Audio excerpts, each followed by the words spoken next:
डर लग रहा था कि कहीं रंगे हाथ पकड़ी ना जाऊं, मगर शुक्र है बच गई। अभी तक मेरे हाथ पांव कांप रहे हैं। मगर पकड़ी तो नहीं गई ना? हाँ, यानी मैं अपने काम में एक्सपर्ट हो गई हूँ दारिया मॉम। काम तो सच में बहुत खतरनाक था। क्या होता अगर मुराद देख लेता? जानती है ना कितना बदलेबाज है वो।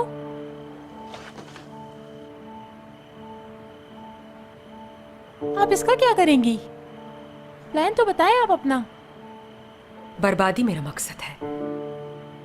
इसका मतलब ये कॉन्सेप्ट प्रोजेक्ट बर्बाद हो जाएगा? इसकी वजह से तो फैमिली में झगड़े हो जाएंगे। ऐसे तो ध्रुव स्पॉइल हो जाएगा। नहीं मेरी जान, क्योंकि इस प्रोजेक्ट का हेड मुराद है। तो इससे क्या होता है?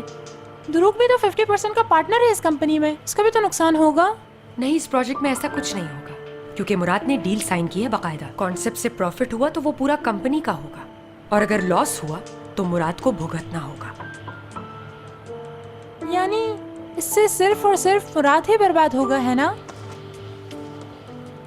हाँ, जाहिर है।